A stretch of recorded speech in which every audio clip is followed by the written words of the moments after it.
Blog Talk Radio.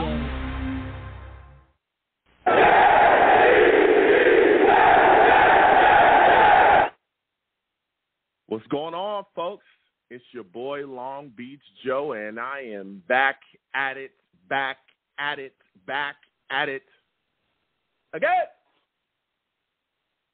I'm back at it again, man. I'm back at it.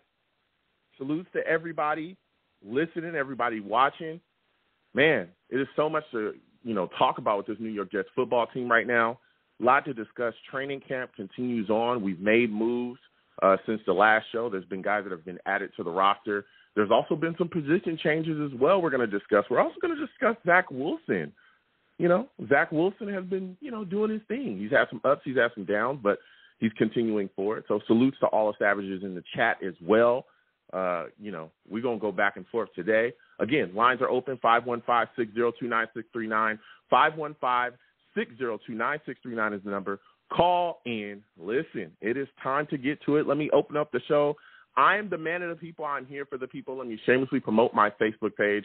Everyone go on Facebook, search The Long Beach Joe Show. Like that page. My content's up there. Go ahead and give it a listen. Message me. I'll message you right back. I love going back and forth with folks about this football team.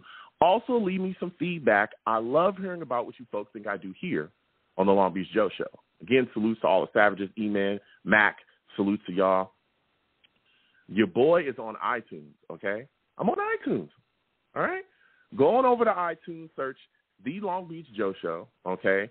Subscribe to that. Leave me some ratings. Leave me a 5-star rating. And leave me some feedback. Let me know what you folks think about what I'm doing here on the show. And, again, I want to thank and let everybody know that I appreciate everyone that does do that. Really love the feedback. Really love, hearing about how much you folks like the show or just your thoughts about, what I'm doing over here. I really, really appreciate that. Listen, your boy is also live on YouTube for those of you that don't know. If you want to see this face, okay, look, I'm not a cocky guy. I'm not arrogant or nothing like that. I'm just a regular guy. But there's a lot of people that say, hey, Joe, you looking good, man. You out here, you looking good, okay? And I appreciate those kind comments, And they say, hey, we really like what you're doing on YouTube. Your show's live. We have a lot of fun there. We be in the chat with the Savages, just going back and forth about the New York Jets and everything else. And I say, hey, thank you for coming on by. So if you want to be a part of what we're doing here on YouTube, you want to watch the live shows, you want to see the content that we put together or that I put together over here, come on over to YouTube, type in Long Beach Joe Jets on YouTube. All right, hit that subscribe button and hit that notification bell. So when I post content, y'all be in the know, and then you get to see me. You know what I'm saying? You get to see me. A lot of people say voice made for radio, face made for TV. I'm just saying. I'm not an arrogant guy. I'm just here. You know what I'm saying? Just respecting everybody and going back and forth. So I appreciate everybody that does come on by and subscribe and hit that notification bell and, leaves comments and goes back and forth in the chat. Again, salutes to everybody, all the Savages, NY Jets FL, everybody. You know what I'm saying? So finally good to see you in here too. Salutes to all of you. So you can also follow me across my social media platforms as well.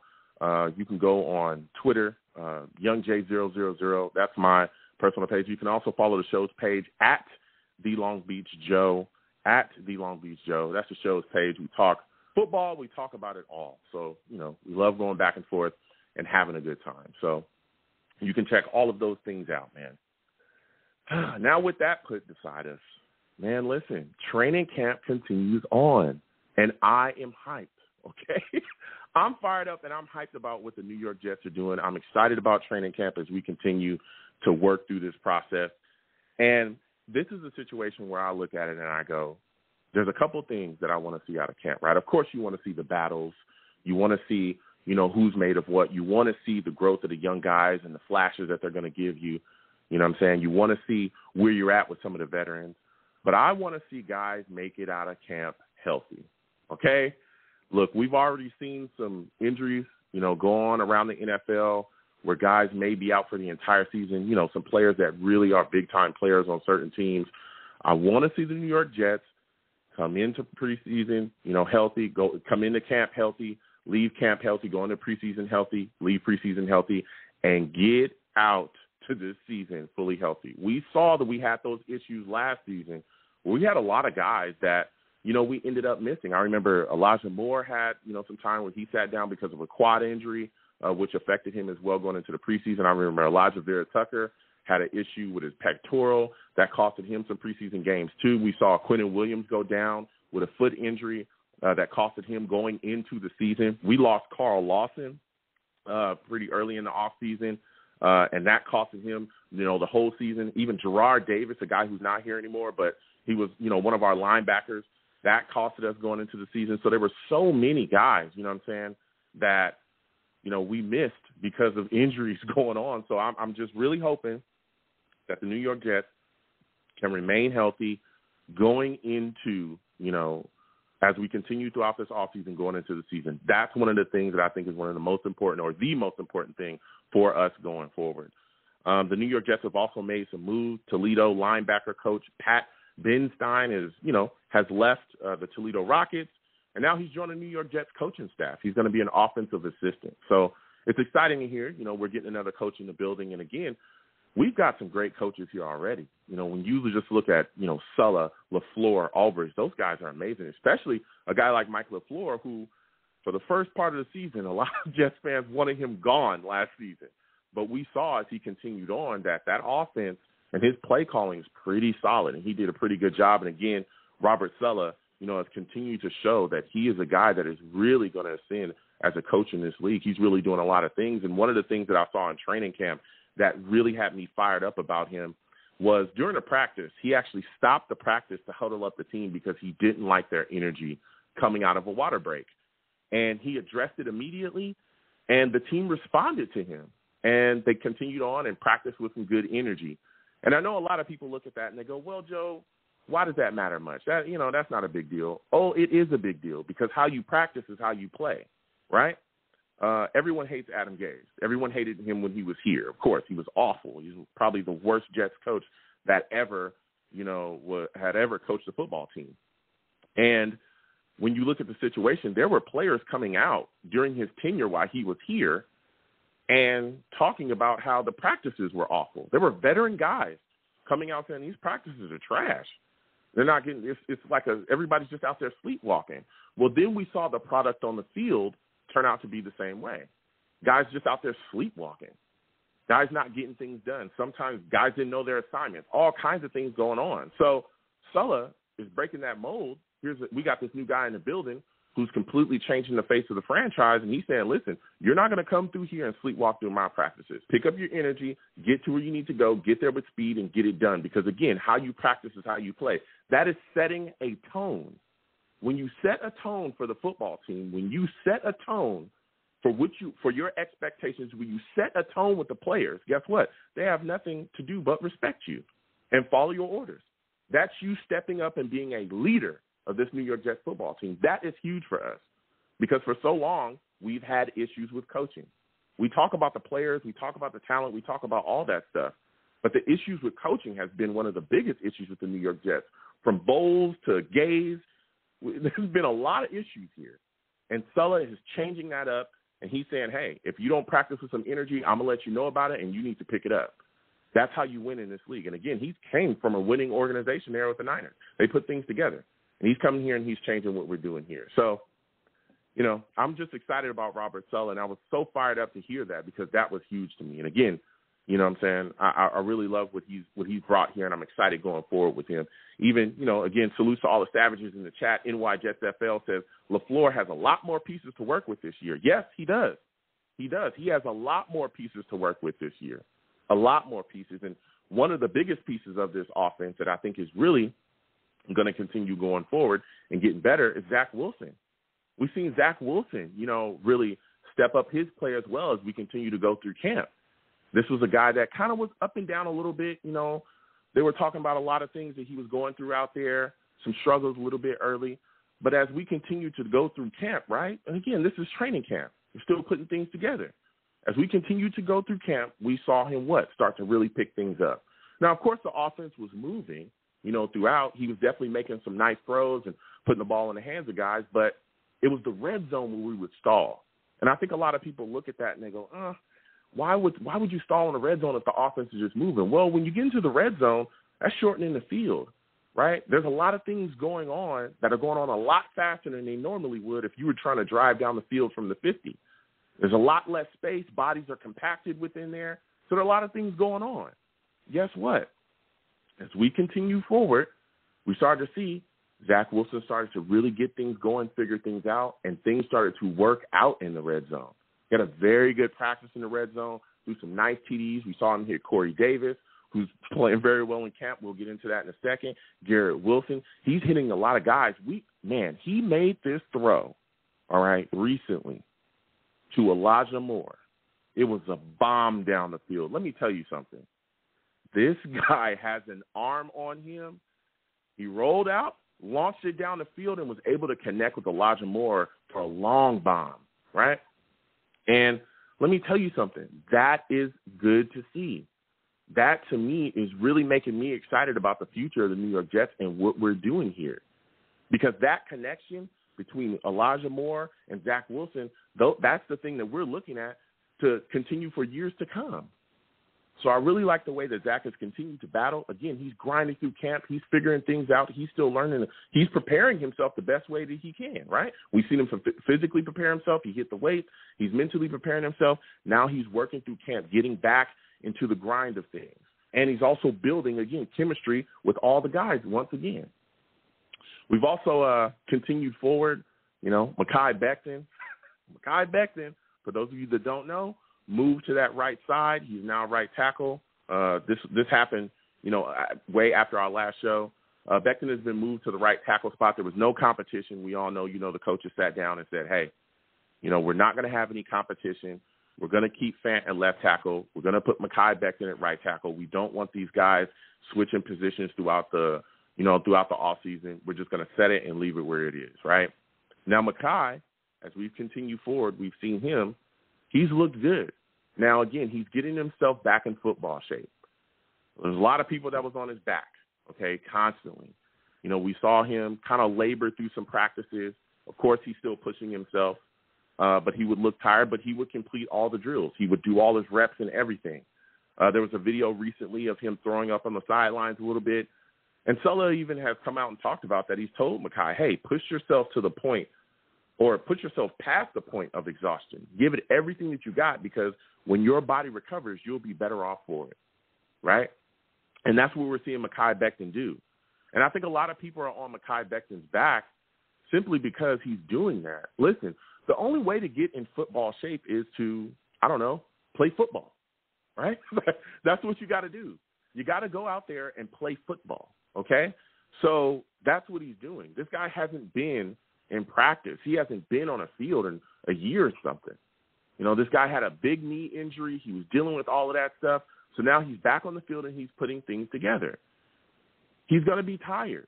But again, the play that we're seeing out there from him is phenomenal, even on that right side. And now with him and AVT on that right side, let me tell you something, man. I feel bad for the defenses that we're going to face this year because they're going to get mauled. That right side is going to be unbelievable. AVT, who we've seen just absolutely maul people throughout last season, is going to be mauling people this season too. Great young guard, can go out there and do everything that you ask of a guard. So I'm excited about what the New York Jets have up front, especially on that right side. I think we're going to be running the ball very effectively over that side. Again, Fant is finally out there as well. He was dealing with the injury a little bit. But now he's out there, going through drills and doing his thing. But I'll tell you what, as much as I love this New York Jets starting offensive line, I'm a little concerned about some backups, okay? I'm a little concerned now. Connor McDermott is awful. Oh, my goodness. Connor McDermott is so bad, man. He is bad. I'll tell you. He's awful. Oh. We've seen him get beat left and right. We've seen him give up sacks. We've got to clean that up. He's got to clean it up. He's got to clean up his play because so far he has not looked very good. I will say that. It has been a very up and down from Connor McDermott. So I'm a little concerned about that backup O-line. We saw it get chewed up.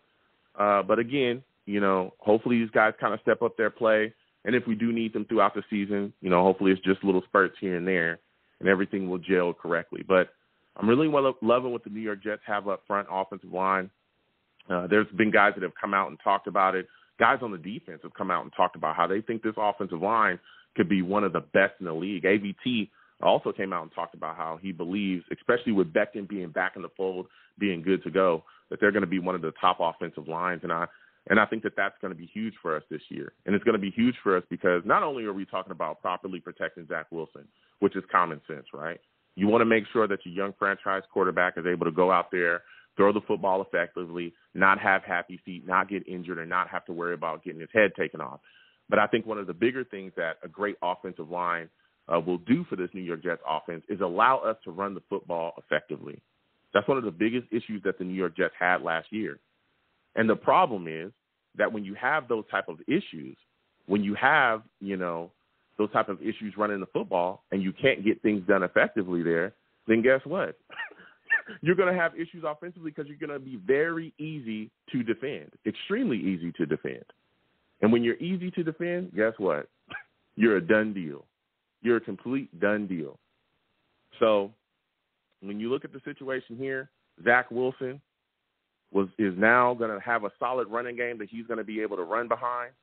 He's going to be able to effectively, take some of the pressure off his back, handing into these running backs, and then that opens things up for our play calling as well. Our play calling is going to have things change too, because now you have play action that's going to be able to open up. You have all these things that are going to be able to open up off of, us being able to open up our running game and have things going the way, they should be going. And again, when you look at how we handle business, right, how things should be going here, we should look a lot like the Niners. The Niners have an effective running game. And we've seen them have success with quarterbacks that honestly aren't really even that good. Right? Jimmy G is not like some phenomenal quarterback. He isn't. Not very good, to be completely honest. And they were able to have success with him, even though he wasn't that good. Well, why? Because their running game was so good that they were able to take the pressure off of him, not ask him to do too much, right, and lean on a phenomenal running game that could carry them through. It also allowed them to dominate the time of possession. When you dominate the time of possession and you can handle business in that fashion as well, that helps your defense out. Now your defense is able to rest, relax, go out there and get you the ball back, and, you can continue forward that way, as you can just eat up the clock constantly as well. You control the game. You control what goes on out there. So with a solid running game, we're good to go, man. And I'm excited. And, again, that's what I think our offensive line is going to be able to bring to the table. And I love it. I'm just hoping that our backup guys get it together. Because if our backup guys don't get it together and we need them in some spurts, we could be in some trouble. That's all I'm saying. We could be in a little trouble. All right. Also, when you look at our wide receivers as well, our wide receiver situation, too, is looking very good, man. I'm excited about our wide receiver situation. You look at how Garrett Wilson has been playing. A lot of people are excited about him. Man, he's been looking really good. He's really been able to go out there, handle business. Some of the catches that he's making, some of the things that he's able to do out there has been phenomenal, too. I really like what that young guy's bringing to the table. Really like how he's been looking out there. Elijah Moore has looked phenomenal, too. So things are really looking up for the New York Jets wide receiver core. And not just that either. We got guys like Corey Davis. Listen, Corey Davis was dealing with an injury last season and has come back and looking like, hey, this is going to be his comeback season. This guy's really going to be able to step up and play extremely well. And, again, he's a guy that we fed last season tremendously. He was a guy that we constantly were feeding. Zach Wilson was constantly feeding him, constantly. So he's a guy, again, that I think Zach is going to be able to target, and, again, this upcoming season and be able to depend on. But a guy that really has stepped up, too, that really had a lot of fire under him, Denzel Mims. Denzel Mims has really put something together. He's been very, very good this training camp so far. And, again, we're just a couple of days in. But I'm excited about what he's bringing to the table. He's made a lot of big catches, a lot of tough catches. We've seen a lot of flashes from him, whether it be from Flacco, whether it be from White. He's out there doing his thing. And then when he's talked to about his performance and what his expectations are this upcoming season, he's talked about, hey, look, I'm aiming for the top spot. And they said, the top spot, what do you mean? He said, look, I want to be the starting wide receiver. Can you imagine what things will look like if Denzel Mims turns out to be the guy that we all know he can be within this offense? Bringing everything that he brings to the table. Can you imagine what the Jets offense will look like from a receiving standpoint? It's going to be insane. You're going to have Elijah Moore, Corey Davis, Garrett Wilson, of course, Braxton Berrios, who we saw last season. That was phenomenal, right? Then you add Denzel Mims to that mix. How do you cover that? How do you cover that? Is there any possible way to cover that? You know what I'm saying? How do you do it? I don't know how any defense could possibly do that. How could you cover that? How long could you possibly cover that for? You know? So that's going to be crazy as well to continue to see. Again, camp continues on, and Mims has looked good. Rashad Davis has looked good as well, a guy that we got that Joe Douglas was able to bring in. He's a guy that could push to make a roster spot as well because let me tell you something, Rashad Davis is a guy that is a burner. We've seen in camp when you put the ball in his hands, this guy can take off, like end arounds, all kinds of stuff. But he's also a guy that can give us a little bit as a returner as well. So that's something that might push him into making a spot on this roster. I could see that. So Rashad Davis is also a name to look out for. The tight end Irving as well is also making plays too. So we'll see where he stands in that situation. But I'm telling you, I really like what the New York Jets wide receiver core is looking like. I really do. I'm excited about it because for years we haven't had enough weapons to give our young quarterback. We haven't had enough. Pam dealt with that stuff where there just wasn't enough weapons out there at wide receiver. There wasn't enough weapons out there for him to throw to. And now it's just like things are flourishing there. He has so many guys that he can get the football to effectively. And I really want to see, how Mike LaFleur is going to handle that situation. What is he going to do there? Like, how are we going to get these guys the football? Especially again with this offense and the way that it's predicated. Man, listen, it's all about getting the ball to guys in space. We saw Elijah Moore really, as the season went on, really continue to come on. Last season, he was a great playmaker.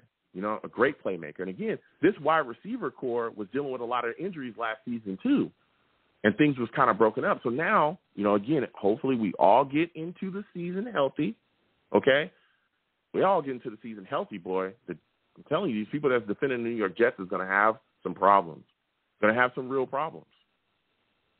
And that's why, again, I was against everybody talking about, hey, you should trade that guy, trade this guy. And I'm like, hey, listen, last season we were beaten up with injuries. If a guy can show you that he has some ability, I've gone back and forth with some Jets fans just recently talking about, hey, if Denzel Mims is flashing, let's go ahead and get rid of him. And I'm like, whoa, why? If he's flashing and he's doing his thing and he's showing that, hey, he can be one of these guys in his wide receiver core that can go out there and give us some real good looks, then guess what? Why don't you keep him on this roster, right? He's cheap. He's not gonna break your bank. He's not gonna cost you $1 million. Keep him on this roster and allow this guy to go out there and make plays. Especially, again, you never know. Maybe a guy goes down. Knock on wood. We hope that doesn't happen. But maybe a guy goes down. Then what do you do? So really like what the Jets wide receiver core is looking like, man. It's going to be interesting going forward. A lot of good battles there. A lot of guys pushing. But I tell you what, Denzel Mims is a guy that I'm really pulling for. He's a guy that has a lot of natural ability. And just hearing him up on that podium talk about that is my goal. I want to be the top wide receiver. I'm pushing towards that. It's just good to see. I'm telling you, this is a guy that a lot of fans, a lot of people in the media just kind of left for dead. They wrote him off. So it is what it is there. Then you continue on, man. You look at the Jets' defensive side of the ball. Let me tell you something. This guy, Carl Lawson, is a monster, man. He's a monster.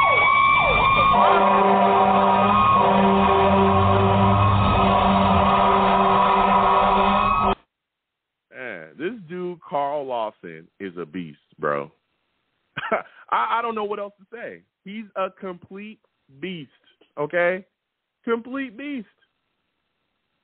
Just just comes off of an injury, right? He was gone for the whole year, said, hey, I'm going to be ready for training camp. I'm going to be ready to go, right? We were all saying, okay, well, hopefully everything's good to go. Hopefully, man, he's out there just destroying people. Today in practice, he had at least 2 sacks. You know, again, they can't hit the quarterback. Let's all be clear. They can't hit the quarterback. But, you know, there would have been at least 2 sacks. He's constantly talked about his pressuring, you know, getting pressure on the quarterback, pushing the offensive line, pushing all these things. He is constantly being talked about as a guy that is in the scrum, making the push and providing pressure on Zach Wilson. He's in his face constantly. It's insane. This guy came off of a big injury, and according to everything that we're seeing so far, he looks like the guy that we signed. Like nothing's wrong here. Man, I am so fired up about Carl Lawson and what he's bringing to the table. And again, this was a guy that when he's spoken to, you really hear his mindset and why he's been able to excel even after that injury. Because he was a guy that talked about, hey, listen, you know, it sucked going through the process to get better. It sucked going through the rehab process. It was awful. You know, I didn't like it. But guess what? Every great person in history has suffered. All of them. At some point they have suffered. But the people, the great people that decided to overcome that suffering and continue on, that's who saw massive success. And so when you have that mindset that I'm just going to continue to overcome, and he said that, I'm going to continue to overcome, I'm going to continue to push forward, man, that's how he's gotten to where he's gotten. So Carl Lawson, man, has been looking phenomenal, looking amazing in camp so far. Amazing. Jermaine Johnson has also looked good too, which is huge as well, because this is a young kid that we're hoping to get quite a bit out of. A kid that a lot of people are excited about. I was excited about coming in his first year. Again, he's a rookie. And when you look at this situation now, if he's a guy, and again, I'm not putting a lot on Jermaine Johnson. I know there's people talking about, you know, sacks in the teens. I'm not saying that. Not in his first year. I'm not going to put that on the kid. You know, it's going to take some time. And I completely understand that. But if he can give us some pressures and maybe give me 7, 6, 7, maybe 8 sacks, I'm good with that. But even if he can give me some pressure, some disruption, cause some issues up front for people, that's what I want to see. And I think that this is one of the first times as a Jet fan that I think the New York Jets, you know, or this is the first time in a long time that I've been a Jet fan. Because back in the day, again, we had we had Sean Ellis, we had John Abraham. That was back in the day. That was a long time ago, baby. All right? But it's been a long time before we've had a guy or 2 guys, you know, again, because we got Carl Lawson, Jermaine Johnson, 2 guys that we believe, hey, is going to be able to get to the passer effectively, and we don't have to send exotic blitzes and all this other stuff, right? We don't have to do all that. That is going to be huge for the New York Jets defense. The biggest issue that the Jets have had for years, and we saw it last year, was the lack of pressure defensively. When you can't get any pressure defensively and guys can just run at will, you know, they can do whatever they want to do. The quarterback has 30 years back there to throw the football, then, you know, good luck to you. Good luck to you stopping them from passing. That was the biggest issue we had last year. Quarterbacks would sit back there for 30 minutes. We didn't have a pass rusher because there was no Carl Lawson, and we were just lost in the sauce there. We were lost. Well, now we got 2 guys that we can send at you, 2 guys that we can bring at you, and I think that that's gonna completely change the way that the New York Jets defense is looked at. It's going to completely change it. Because now you have a couple seconds, you got to get the ball out of your hands, and you give most quarterbacks very few time back there, they're going to make a mistake. I think we'll see an uptick in turnovers, which we need greatly, right? Let's get the ball back in the hands of our offense. I think we'll see a uptick in turnovers because of the pressure, and it's going to help everything out. It's going to help our secondary out. Guys aren't going to have to cover for that long. Now when Carl Lawson and Jermaine Johnson, and again, we got other guys as well, you know, a lot of talk from Sheldon Rankins too, man. Sheldon Rankins has been doing this thing out there. He's talked about how the New York Jets defense feels like it could be a top defense in the league. At least that's what he's pushing for, which is huge. You want to hear that out of your players, that they're pushing to give everything that they're best. You know, we got Quinnen Williams as well that we're looking to take a step forward too. So when you look at all these things, man, with the pressure that's provided, even the pressure that Carl Lawson and Jermaine Johnson are going to be able to provide are also going to benefit guys like Quinnen Williams and Sheldon Rankins, especially a guy like Quinnen Williams, who now you can't just double team anymore and shut him down. You can't do that because you got to pick your poison. Okay, you want to double Quinnen Williams? All right, well, then Jermaine and Carl Lawson is about to have a day. You know, you just want to ignore the edge pressure? Okay, feel free. Well, your quarterback is going to have a long night. He's going to get destroyed. You know? So I think what we'll see this upcoming season is a lot of one-on-one matchups for Quinnen Williams where he's just going to feast. And he's going to have a big day. He's going to be in people's backfields. He's going to be a disruptor in the run game, which is what we need greatly because New York Jets were awful against the run last year. They were terrible. They were terrible. One of the worst teams against the run last season defensively. Terrible. I think we were near the bottom of the league. I think we were like 29th or something like that. Maybe 30th. I think we were 29th. We were terrible. We got ran on by so many people. It was atrocious. It was atrocious. Well, I think all that stops, again, with the pressure that we have. And not only the pressure that they're going to be able to provide, because, again, these guys can also defend against the run pretty well. But now it's going to free up Quinnen Williams to really be that disruptive defensive tackle that we need him to be. So that pass rush is going to be huge. And, again, we're hearing a lot of great things from Jermaine Johnson. He's looking good out there during camp. Now, as we continue down, let me tell you something. This competition at cornerback is pretty big as well. It's big, too. Really big. This guy, Sauce, is putting some pressure. I'm not going to lie. He's putting some pressure on Bryce Hall. And, you know, depending on who you listen to, you know, depending on who's looking at it, there's a lot of talk about Bryce Hall. He's holding his own. He's doing his thing. He's had some interceptions to be able to make some plays. But Sauce is definitely out there handling business. His wingspan is crazy. This guy's defending people very well. Very, very well. So him and Sauce is definitely having that competition. Again, Bryce Hall and Sauce are, you know, rotating throughout that first-team defense. And they're handling business. But I'm telling you, that cornerback situation is heating up. It's heating up. And I've already told people before, again, I'm a big Bryce Hall fan. I am about, you know, competition at every position. So whoever wins, wins. I'm just going to say that. But I will say this, that, you know, Bryce Hall is not just going to give up that spot. He's not. You know, he's going to push. But Sauce, from everything we're seeing, man, he's making his push to be the number one corner for the New York Jets. DJ Reed is looking phenomenal out there as well. Continue to talk about the plays that he's making, a lot of things that he's able to do out there. So this secondary is looking solid. Salutes to Niger with the big donation. I said salute to Niger with the big donation. I want to thank Niger for giving to the program. Niger says multiple Super Bowls and a new stadium. You know, hopefully, all right? Hopefully we do that. I'm not, you know, putting too much. I know a lot of people are talking, you know, that this is a season that the New York Jets should look, you know, to be in the playoffs. We've got a lot of talent. We've got a lot of things going on. Okay.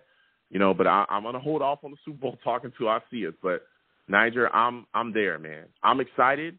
I think that we're on our way to competing. We're on our way to being there.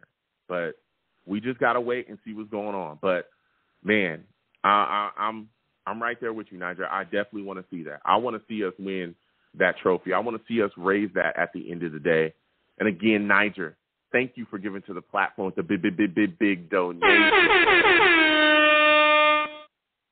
Yeah, and a new stadium is something we absolutely need. I've talked to people about this. I don't want to go on a rant, but I'm going to – listen, I need the Jets to get a new stadium. Okay? I've gone back and forth with people. I'll get back to the camp talk in a second. Oh, my goodness. Listen, okay, we need a new stadium. And I don't know if we're going to get it soon or what deal we can work out with. I know the stadium in Manhattan, that kind of fell apart. All right. I get that, okay? But I want to go to a stadium that feels like it's our stadium, okay? When I go to MetLife, and I love the Jets, and I love, I know that they're putting things together and going forward, but I feel like when we go to MetLife, or when I go to MetLife a lot of times, I don't feel like it's our stadium. I feel like we're going to a place, and, often when I go there and I watch games, I'm surrounded by fans of other teams that I literally fill the stadium. I was there when we were playing the Cleveland Browns one year, and I felt like I was in the dog pound. That entire place was filled with Browns fans. It was crazy. I looked to my left, there was a Browns jersey. I looked to my right, there's a Browns jersey. I mean, Jets fans were few, far in between there. It was crazy. So I'm hoping that they can change some things. And I'm really big on that. I feel that the New York Jets brass could do a little bit more to reach out to the fan base, do a little bit more. And I've talked about this before, but I'm really hoping that changes, and hopefully in the future we will see that. But salute to you again, Niger, for giving to the platform. I don't want to go on a long rant about how much I want to see the New York Jets get a new stadium, but that is something that I want to see at some point, right? Now, getting back to training camp, man, listen. There's been so much going on, so many things moving and shaking. Again, we're talking about the secondary, but let me tell you something. This linebacker core has stepped up as well. For those of you that don't know, we signed Quan Alexander to a 1-year deal. And, man, what a difference this moves make. This is a guy that I constantly was talking about wanting to see become a New York Jet. This is a guy that I wanted to see on the roster. I've been talking about him all offseason. Having discussions constantly back and forth about how much I think that, he would benefit our linebacking core, and how much, our linebacking core looked weak, especially when you look at that weak side linebacker position spot, which we all kind of looked at and said Hamza Nasruddin or Jamin Sherwood, one of those guys are going to be competing for that spot. Well, when you look at the situation now, Quan Alexander comes in, we sign him, and we see immediate impact during practice at camp. He's going out there, he's hitting. I'm talking big hits. He's going out there and really laying into guys. So I'm excited, man, for this guy. He understands the scheme. He doesn't have to be, taught too much. This guy gets it. He's worked with Sulla in the past as well, the time with the Niners. He just gets it. And he's a veteran guy that can come in and really give us some solid quality snaps. So this signing of K'Wan Alexander was a good move. And again, JD just continues to do work, man. He continues to do work. He continues to do the best that he could do to better this football team. So I'm excited about this move, man. And again, when you hear from him, just like you hear from a lot of other people, or other players that have signed with us as well, one of the things that he said, he wanted to be a Jet. He loved what we're doing here. He liked what we're building. He liked what we're bringing to the table. So, listen, signing K'Wan Alexander was a good move, man. It was a really good move, and I'm excited about him. And our linebacking core, honestly, in my opinion, has been shored up. And this gives Hamza Nasruddin and Jamin Sherwood, time where they don't have to be the guy right off the bat, at weak side. Let K'Wan kind of start there. Again, they're going to be in the rotation. They're going to do their thing. But they have the time to kind of sit back and regain that time that they missed in their rookie year to really get going. Because, again, both of those guys had big injuries. So I really like us bringing K'Wan into the fold as well. Again, rookie Jeremy Ruckert as well is off the NFI list. Again, he was dealing with that foot plantar fasciitis injury. So he's off that. So, he was out there doing his thing in team drills, which I'm excited about as well. Our tight end position is looking really good with CJ. Tyler Conklin. Listen, this guy Tyler Conklin's real smooth. He's real smooth, baby. You know what I'm saying? He's looking good out there as well. And the impact of this tight end position could be pretty big on us. Could be pretty big on us going into this year. Again, the New York Jets have not had, anything really at tight end for years. Since Dustin Keller. We haven't really had a threat at tight end. And now we got two guys in Tyler Conklin. Honestly, three guys. Tyler Conklin, CJ, and, Jeremy Ruckert, who's one of the better, tight ends in this recent class, that are really going to be able to go out there and positively impact the New York Jets offense, right? When you look at the situation as well, I think that helps us again. The running game when you look at some of the moves that JD has made, these are moves that impact the running game. Why? Because CJ and Tyler Conklin, these guys can run block pretty solidly, but then they're also threats as well. So now when we put them out there on the field, right, then you're going to have to account for them. So we pull into a play action. You can't just fall asleep, because if you do, guess what? CJ or Conklin, they'll have a day on you. So now when we come into these big sets, you're going to have to account for us defensively. It's not just going to be pretty transparent what we're doing. Oh, well, they got 2 tight ends out there. In the past, it was like, hey, Jets got 2 tight ends out there. Oh, yeah, they're going to run the ball. They're not passing it to whatever tight ends out there. Come on, let's be serious. These guys aren't receiving threats. Or they're slow as dirt. He's not going to go nowhere. No, that's not happening anymore. You fall asleep on CJ. You fall asleep on Tyler. It's going to go for some yards, and they're going to be pretty tough to bring down, especially CJ. CJ, after the catch, is unbelievable. Again, Tyler's smooth too. But then you add Jeremy Ruckert into the fold, and that really brings something into it as well. I just talked about the impact in the running game that the tight ends can have. But guess what? Jeremy Ruckert is one of the better run-blocking tight ends in the class. That's what put him over a lot of these guys. Now he's a legit receiving threat. He's also a guy that can solidly run block. Let me tell you something, man. That's big. Salutes to my guy Ant Jet as well. Savage in the chat. Ant Jet says, excellent point, Joe, about Nesledim and Sherwood. There are playmakers that just need more time. Yeah, they're just young guys. Salute to you as well, Ant. They're young guys, And again, when we looked at that linebacker position, that weak side linebacker position, we were all saying, hey, man, what are we going to do here? There's a lot of question marks, a lot of things that we didn't really understand how things were going to play out there. We were all concerned about this linebacker position. Again, C.J. Mosley, we love him. Phenomenal, right? Great inside linebacker. We don't know what the future is going to hold. Again, he's getting up in age. He's costing a lot. Quincy Williams on the other side, he looks good. But then everybody was looking like, man, what are we going to do at weak side linebacker? What are we going to do on that other side of C.J. Mosley? So many questions. But then you answer that with Quan Alexander, a solid, sufficient veteran that's going to be able to come in, play solid ball for you. Of course, your young guys are still going to be in the rotation. They're still, we're still trying to figure out what we're going to get from them because they're coming back from those injuries. That's big, man.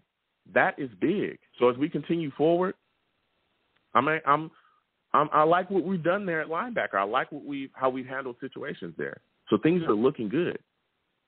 But I'm telling you, again, getting back to this tight end situation, the tight end situation is looking good as well. It's looking really good. Because let me tell you something. Now the New York Jets, when we get into the red zone, I think we become even more deadly because the playbook opens up even more when you look at our tight end situation. When you look at what the Patriots were able to, and we can't stand the Patriots. None of us can. They've dominated our division for a long time. We don't like the coach. I don't even like talking about those guys, man. We really don't like those guys much at all. We really don't like them. You know what I'm saying? They're just, you won a lot. Yeah, I respect it, but, come on. You know what I'm saying? But guess what? What did we see the Patriots do consistently? We saw the Patriots be able to put out tight end after tight end after tight end and dominate the league using 2 tight ends constantly, sometimes even more. I've seen them put 3 tight ends out there on the field before. And they would do a lot of that stuff in the red zone, right? Because it creates matchup nightmares. Because these are big guys. A lot of the times you can go out there and just play basketball. Hey, I'm just going to throw it up, and you go up and get it. And that's something that we can do now because we have those threats. Now when we look at the situation with CJ, we can put CJ out there. We could put, Tyler out there. We can put Jeremy Ruckert out there. And we can go, okay, let's just play basketball. Hey, you go here, you run a fade. You just run to the front of the end zone, turn your back on him, box him out, and I'll just throw it up to you. You just go get it after you box him out. That's so crazy coming from where we were last season. We were struggling offensively. We were struggling at times. We couldn't figure things out. We couldn't get things going consistently. We weren't getting as much out of the tight end position as we hoped. Now things are completely different. And, again, that opens up so many different looks for our play calling, so many different looks, that we're going to give defenses. They're going to have their hands full with us. And I think that a lot of the weapons that we've added offensively are really going to help kind of overcome those slow starts that we had last season. Anybody remember those? Those were terrible, man. Those were awful. Oh, those slow starts just over and over again, not being able to score in the first quarter early in the season, just kind of sleepwalking, the offense not being able to put things together. I mean, do you guys remember when we just couldn't – we didn't even have a touchdown, I think, for the first however many games of the season until Mike White played, and we didn't have a touchdown in the first quarter. That was terrible, man. That was awful. You know what I'm saying? That was awful. But things got cleaned up as we continued to go forward throughout the season, and things started to look a lot better, especially, again, with the starts not being as slow as they were. But with all the playmakers that we've added, right, we look at our wide receiver position, we look at, what we've been able to do at tight end, let me tell you something. It's going to be huge because now when the pressure is coming to Zach as well, when you look at the tight end, that could be the relief valve where he just dumps it off. Hey, look, this is guy kind of barreling down on me. Let me dump this off to CJ. CJ, you go ahead and go make your plays. Again, we saw that happen last season as well. So that tight end position is going to be something serious, and I think it's going to have quite an impact on the offense. Another position I think that's going to have quite an impact on the offense is the New York Jets running back situation. Listen, in camp, Breece Hall, has been looking very good. This guy's been moving and shaking. And there's a lot of people talking about him, and the ability that he has. Again, we saw a really nice run today from Zaytoven Knight. Zaytoven Knight has been looking good. But let me tell you something. Breece Hall, and we'll get to the lines in a second. I apologize, everybody. We'll get to the lines in a second. 908, I'll get to you in a second. Let me tell you something. Breece Hall is looking good, man. He's looking good. But I think a lot of people are sleeping on my boy Michael Carter, all right? My boy Michael Carter is something else, all right? This is a guy that I'm telling you, you get him in space with the football, he is a complete nightmare. And what we saw last season, his playmaking ability, how he can handle things, right? There was a portion of last season where he was carrying the New York Jets offensively. He was our only playmaker for a little bit before Elijah Moore got going, before, things kind of was, before that concussion and all that stuff. Let me tell you something. Michael Carter was that guy. Not only was he running the football, which was tough already last season because our offensive line couldn't open up any holes, right? But he was coming out of the backfield and catching the football. You go back and you watch that Bengals game. I think that's one of the biggest highlights for him during the season as far as just a game. You go back and you watch that game. Let me tell you something. He's the main reason why we run that game. The main reason why we won. I think he had 77 yards rushing, 95, and he also had a touchdown rushing as well, 95 yards receiving. He was catching the football. Jack was just dumping it off to him, and he would go get the yards, move the chain constantly.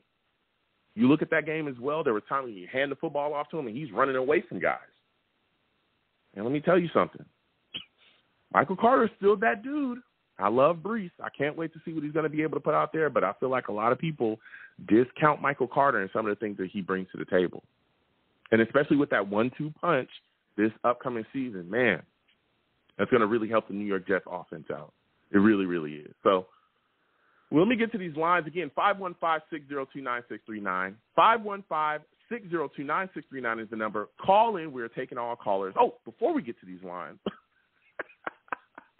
listen, the Dolphins are always gonna dolphin, okay? Really quickly, the Miami Dolphins have been stripped of their 2023 first-round pick. Why? Because they have violated the league policies relating to the integrity of the game. There was a 6-month investigation on them, and the league found that the Dolphins, their owner, Stephen Ross, and, Bruce Beal as well, the limited partner, they violated the anti-tampering policy on 3 occasions between 2019 and 2022. They had some, conversations with Tom Brady and also had some conversations with Sean Payton as well, trying to bring them into the organization.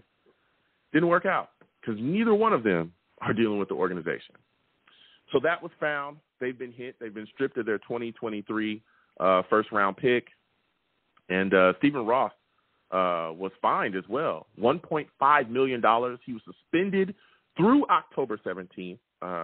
He's not even allowed to be at the Dolphins facility or represent the team at any event during that time. He also can't attend any league meeting, before the annual meeting 2023. Beal, on the other hand, was fined $500,000 and isn't permitted to attend any league meetings for the rest of the 2022 season. Dolphins are gonna dolphin. That's all I'm gonna say. Tough, man. Don't cheat. So we're gonna get to these lines again. 515-602-9639. 515-602-9639 is the number. Call in. We're talking training camp. We're talking Zach Wilson. We're talking New York Jets, man. We're excited about this football team and everything that they're doing. Lines are open. We'll get to everyone. Please be patient. I know I went on quite a tirade there, but I'm excited about this Jets football team. So first caller we're going to get to is my guy Steve, man. Steve, salute to you. I want to thank you for calling into my show. Listen, Steve, give me your thoughts about Zach Wilson, man.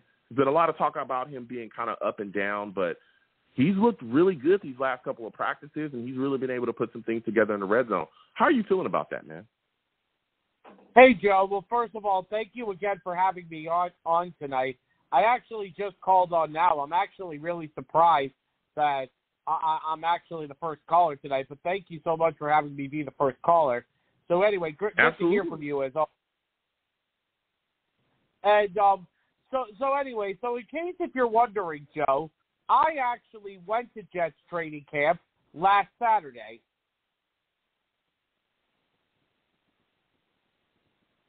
Yeah, you're breaking up, Steve. Go ahead. Joe, can you hear me? Yeah, I can hear you. Go ahead. Yeah, so I wanted to tell you that I went to Jets training camp last Saturday. Hello?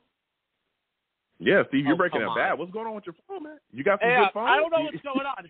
Hang on. Can you hear me now? Can you hear me? I can hear you, Steve. Come on.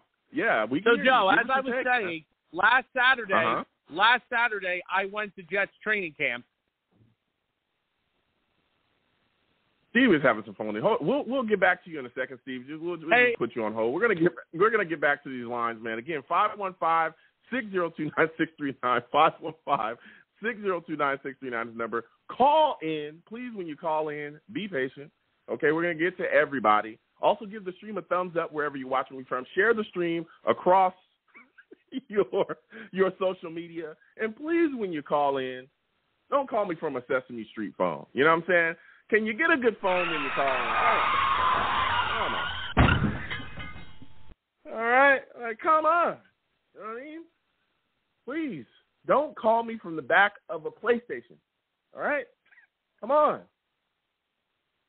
Call me from a good phone. Jeez, I want to hear you. I want to hear your takes. All right?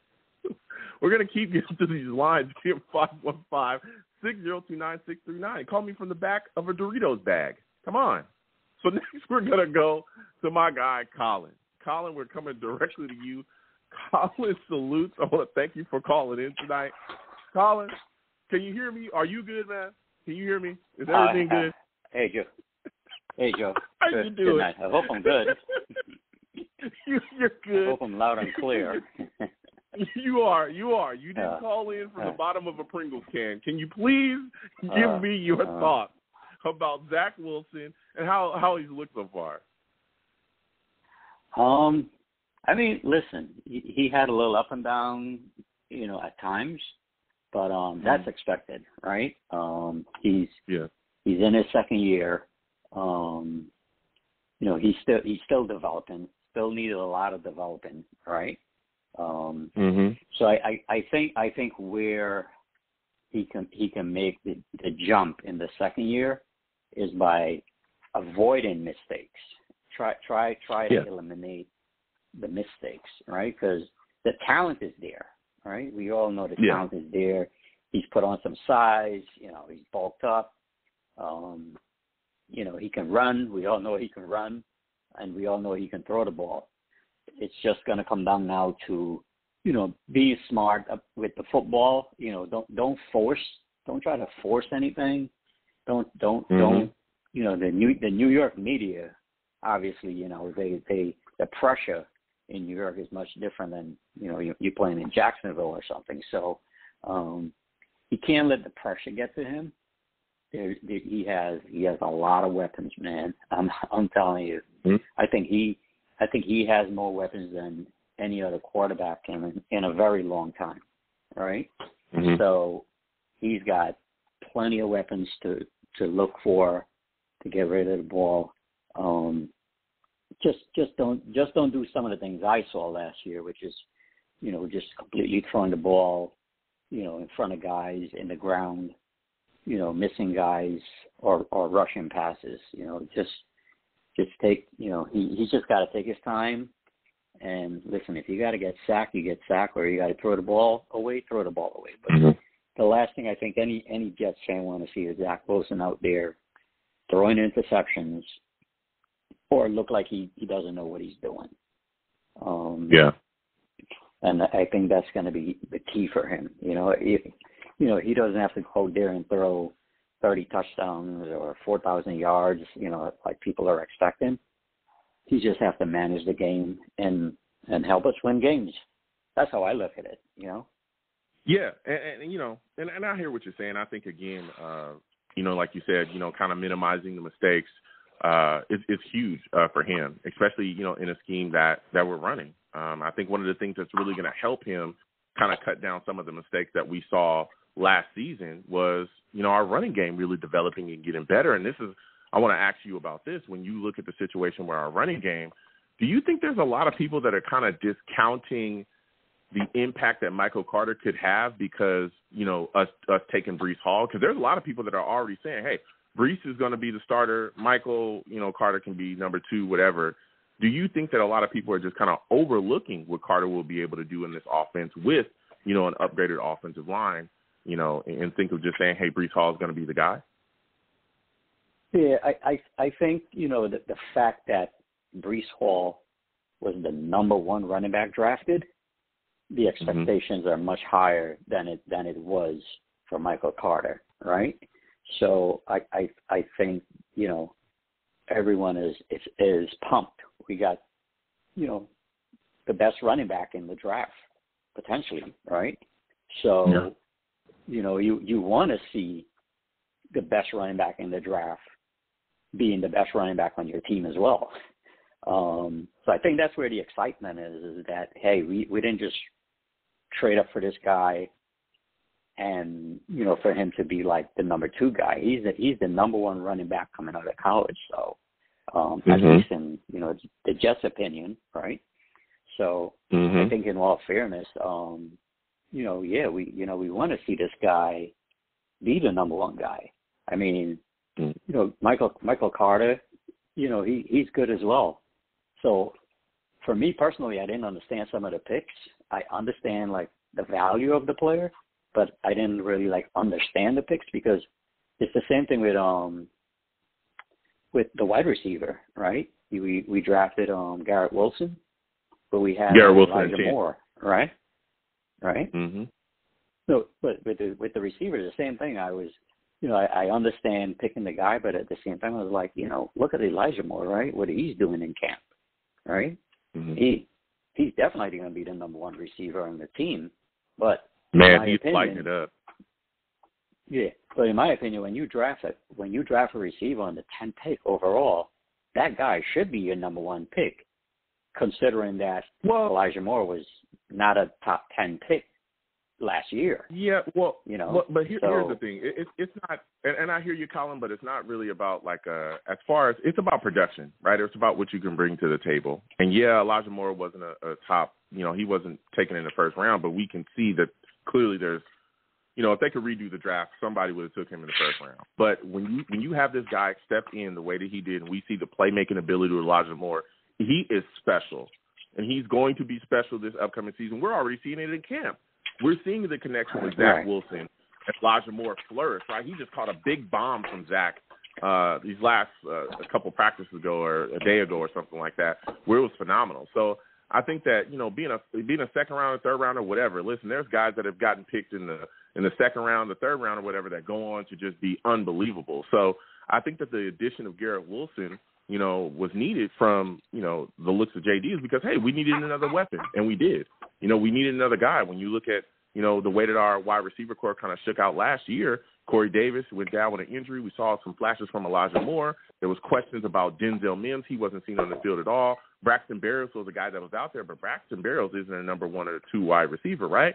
So when you look at these situations, you want to give your young quarterback, Zach Wilson, right, the guy that he took, you want to give him as many weapons as possible. So I like us picking up Garrett. Again, I didn't initially want to see us pass on Jermaine Johnson, but we ended up with him too. So I love that move, and I think that Garrett coming in, I think it's going to be good. And that's going to be my next question for you when we talk about this wide receiver core.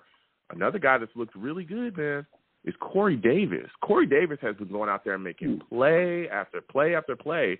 Do you think that this is a comeback season for Corey Davis, and what are your expectations for him?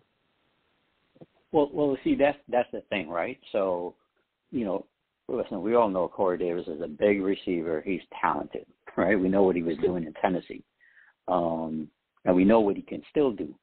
So that's my point. We have Elijah Moore, Corey Davis, Braxton Berrios, still have Denzel Mims. There's still a ton of people believe in Mims, and then you still have some other guys on the depth chart. So, my whole point is that, when you go out and you get a Garrett Wilson on the 10th pick, in my opinion, when you pick in a player that high, that guy in your mind has to be the number one guy on that team in that position, because you're just drafting him so high. If you were drafting a guy to be like the second receiver, right, or the third receiver, you could get that guy in the second round. But the fact, you're picking this guy on the 10th pick, it's to me is that this guy has to become the number one receiver. He may not become the number one receiver this year, but he has to become the number one receiver, because what's the point of picking him so early? When, there's other guys you could have picked that could have fill a number one role. So. Yeah.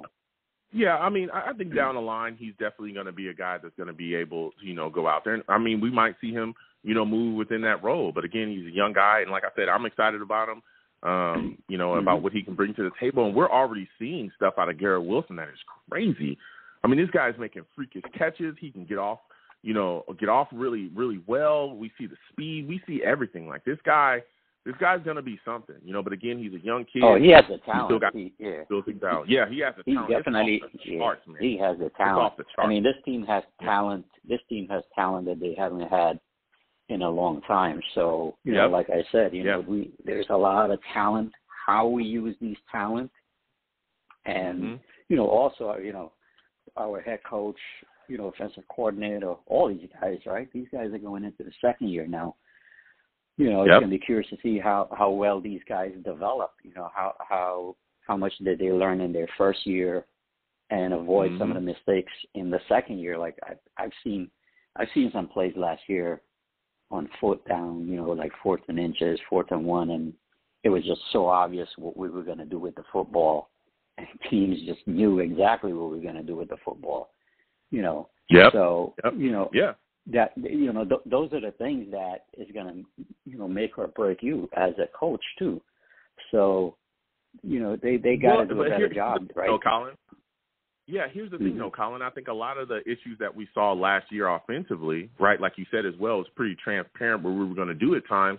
I think a lot of it was because of a lack of talent, right? When you look at our wide receiver core, and this is why I keep talking about this, and we just talked about Corey Davis, we talked about the addition of Garrett Wilson and all these things. Our wide receiver core did not play much together healthy.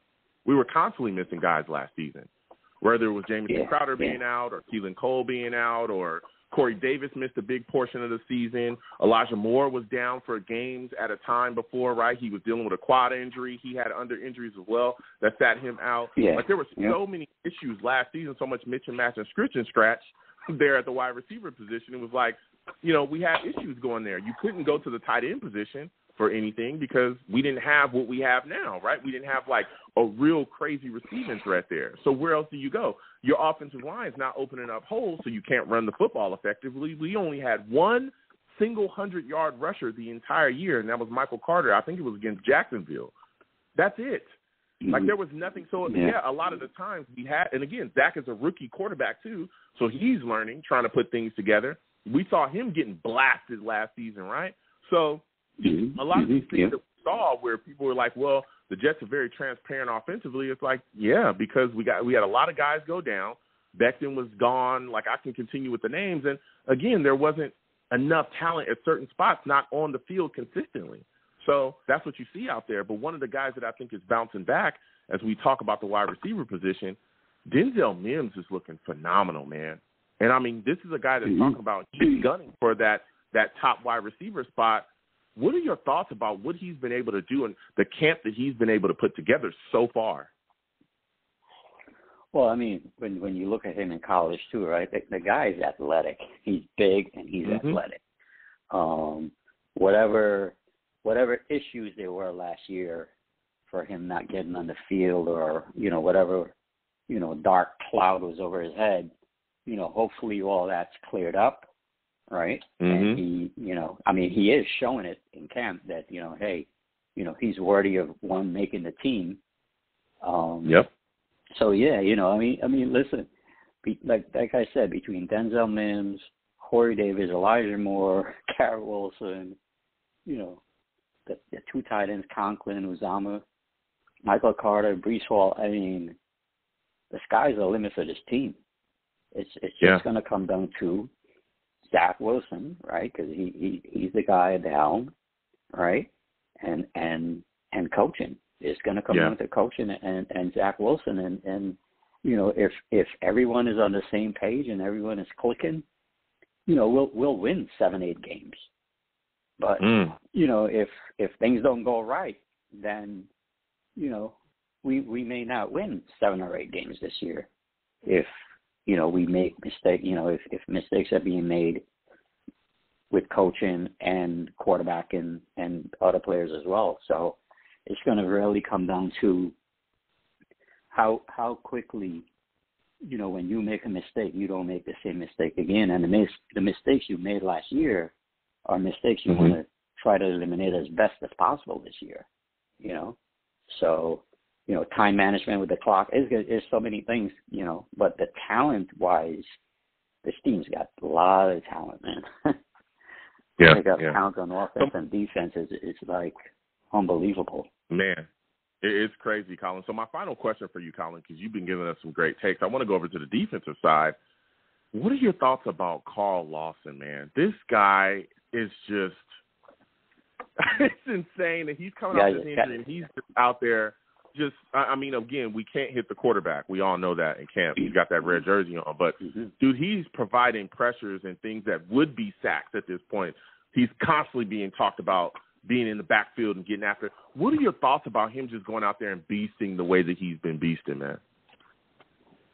Listen, the guy is good. There's no doubt there. A healthy Carl Lawson on this team, a healthy defense, period. I'm telling you, man, teams are going to have a hard time beating the Jets. They're going to have they're going to have some serious issues with this team this year. I mean, everyone is there's a lot of young players, but there's a lot of hungry players. And again, a guy like C.J. Mosley on that defense brings experience to a lot of these guys. So, I mean, and the guys they picked up in free agency, right? We picked up a lot of free agency. Yeah, we got so many. Alexander. I don't know how they're going to keep all these guys. It's crazy. Like the amount of people we have. Like we have a big issue, and that's we can't keep everyone. Yeah. Yep. I mean, we'll you know, So, Colin, we'll see because there's a lot to do, but JD's going to make a way. But listen, Colin, I got to slide off. Listen, I want to thank you for calling in, man. You have yourself a good night, my friend. All right. Listen, Colin calling in with some takes, man. I respect it.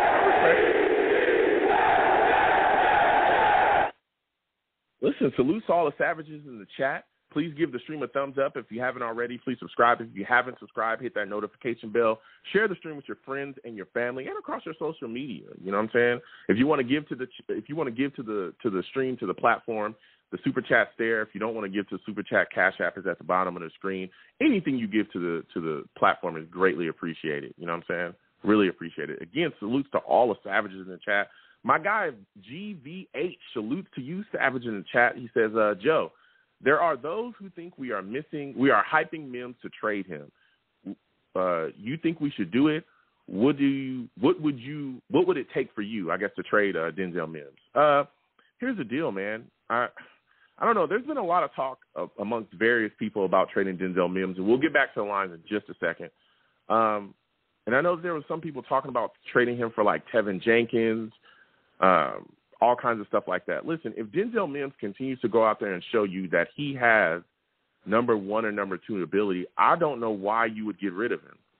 I don't know why you would. I mean, it would have to, of course, you know, they'd have to give you something crazy, but I just can't foresee a team doing that because, again, he's a guy that's coming back off of kind of a lull of a season.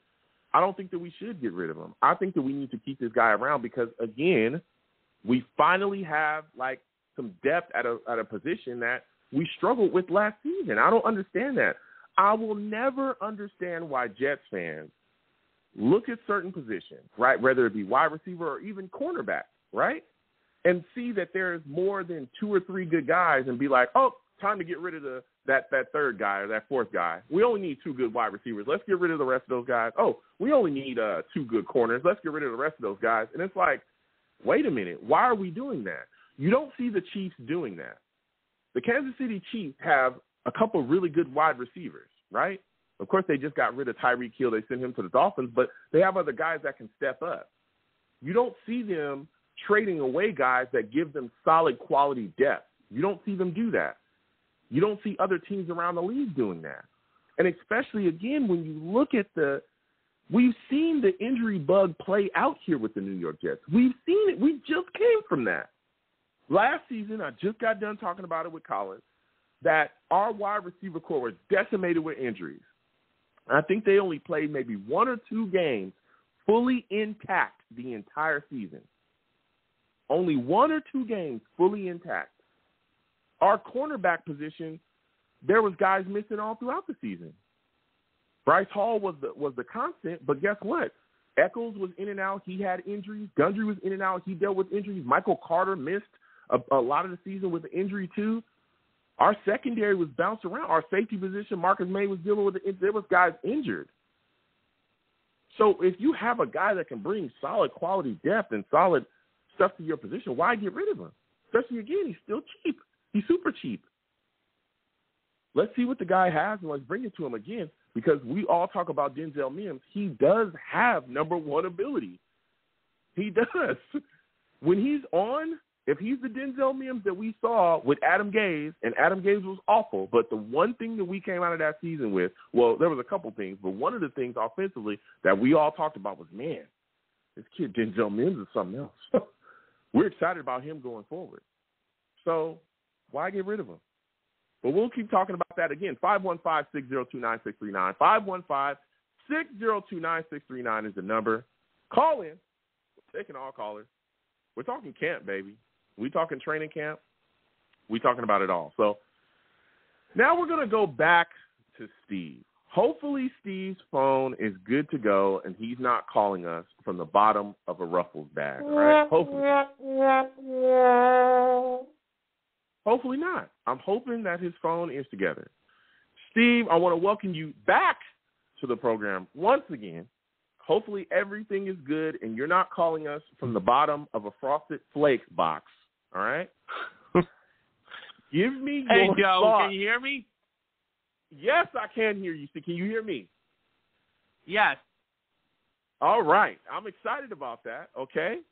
give me your thoughts about this Jets defense and what we're seeing from Carl Lawson coming back from that injury. He's just been beasting in camp, man. How are you feeling about him so far? Yeah, no, listen, Joe. I mean, I got to see it all in person last Saturday because I wanted to tell you I was at Jets training camp last Saturday.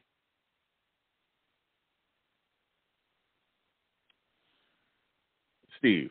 Hello? Come on, bro. Oh, no, come on. Yeah, come on.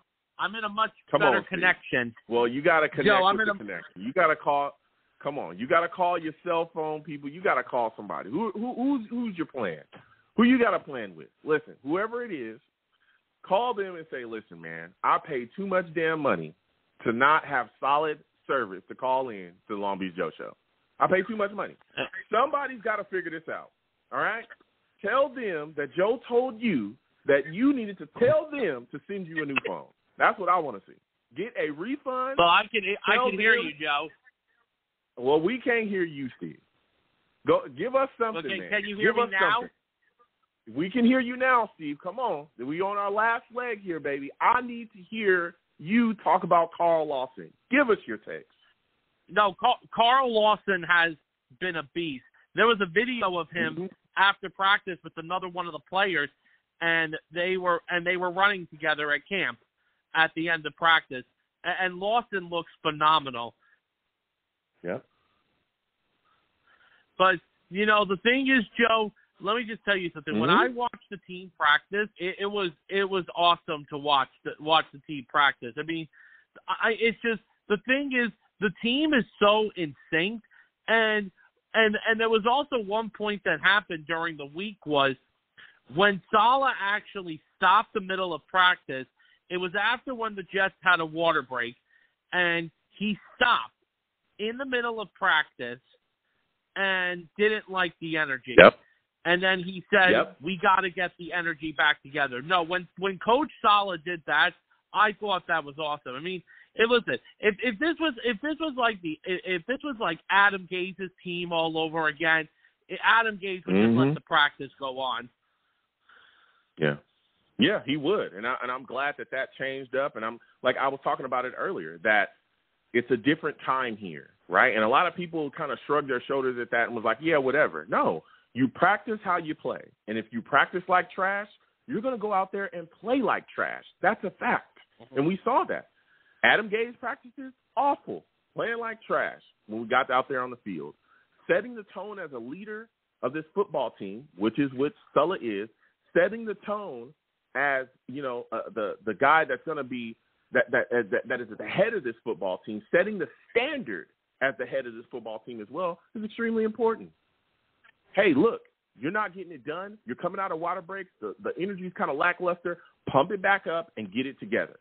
You know what I'm saying? And that's what the guy did. And the great thing is the players responded. That shows you that they respect them. So, you know what I'm saying? I loved it. I love that. But my final question for you, Steve, because you're calling in with the heat, man. Give me your thoughts about what we're seeing so far at camp from Denzel Mims, man. This guy's looking phenomenal. How are you feeling about him? No, listen, Denzel Mims, I will admit this, Denzel Mims has looked good, Joe, and I even saw him in practice too, and I saw like how he was doing. But the thing is, Joe, I'm still not 100% sure if he is going to make the final roster because as of right now, he has been playing with the third string offense because that's what I saw when I camp on Saturday. Yeah. I mean, you know, we'll see. Again, he in my mind is probably that number 5 wide receiver, man. Yeah. And the other thing is also, too, Joe, is, you know, Zach Wilson looks so much better at throwing the ball, and he's making also much better decisions. Let me tell you, I especially like the way how Zach's been handling the ball. And the best part is, Joe, when Breece Hall gets his hand on the ball, the whole Jets crowd said, Breece, the whole entire day, every time he got his hand on the ball. And that's something that we could be seeing in a lot of home games this year. But, you know, the thing is, Joe, and tomorrow's obviously the green and white practice, which I'll be attending tomorrow night. So I'll get to see the team again at MetLife tomorrow. Yeah, and that's and we'll talk about that as the program continues on. But yeah, seeing Zach Wilson really go out there, spin the ball the way that he's been spinning is looking phenomenal. Again, the work in the red zone has gotten better. But listen, Steve, I got to slide off now.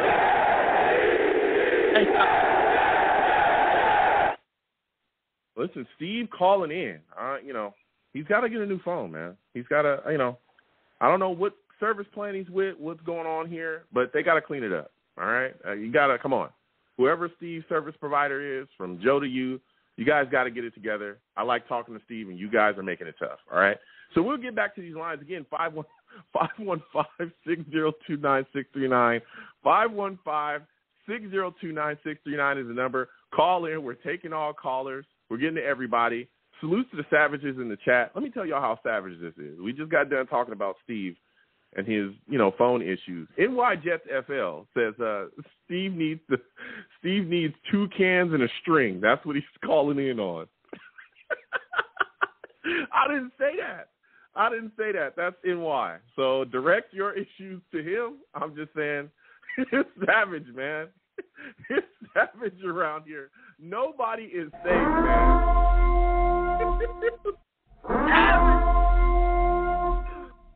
Oh, man. These boys are a bunch of damn savages, man. We're going to get back to these lines again. 515-602-9639. 515-602-9639 is the number. Call in. Please, when you call in, make sure your phone is good, okay? Do not call me from the bottom of a Coupe de Ville, all right? I need to be able to hear you, all right? So now we're going to the lines again. 813, we're coming directly to you. Give me your name, your number. Give me your name and where you're from. You're looking like a new caller. A will come to you next. 646 will come to you next. 813, how you doing? Give me your name, where you're from, and give me your thoughts on Zach Wilson, the way he's looked. Hey, Joe. This is Mike. I've called you before. I changed my number. I moved down to Tampa. So I'm a Jets fan in Tampa. All right. Yeah. All right. Look, good that you're in Tampa. I hope you enjoy yourself. Yeah, bright and sunny with palm trees. Very nice. Yeah. That's what it's all about, man. That's what it's all about. Give me your thoughts on Zach, man.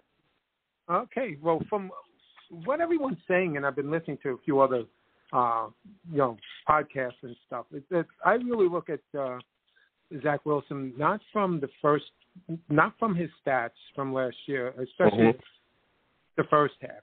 It's like going to college. You screw up your first year and you get D's and F's, and then all of a sudden you wake up and you're like, oh, you start acing the next 3 semesters, and you're lucky if you can get a B-, right? You can ace the whole thing, but what you established in the beginning is what that New England game with the 4 interceptions. I mean, just killed all his stats.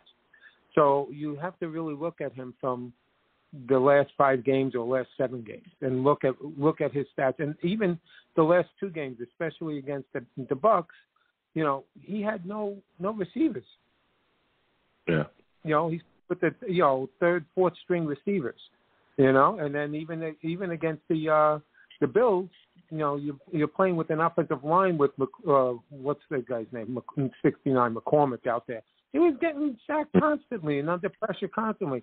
And, we ended up at least getting a touchdown, but, we start to hold them on defense. So that's the Zach Wilson that I'm looking at. And then I'm not going to be shocked when he excels. I remember the gentleman before me was mentioning about Elijah Moore. Elijah Moore in the beginning of last year was doing great in camp. Then he hurt his quad. And then when Zach Wilson was playing his first game, he's going to rely on, first of all, he doesn't know the offense that great. He's seeing an NFL speed game the first time. He didn't play that bad against the Panthers, but the thing is, if you ever look at the film, especially if you Joe Blewett, when he goes through his film studies, he shows you that Elijah Moore is constantly open in that game. And he wasn't even thrown to or if he was, again, he's a rookie. He's going to be nervous. He dropped a pass or 2. And as the year went on, you saw him in the Philadelphia game and whatever. He was catching everything. His hands were like glue. Look at him against Miami.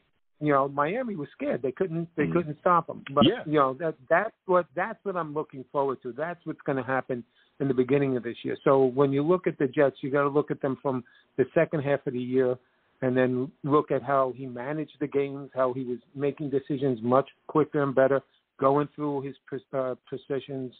And the thing is, again, no tight ends.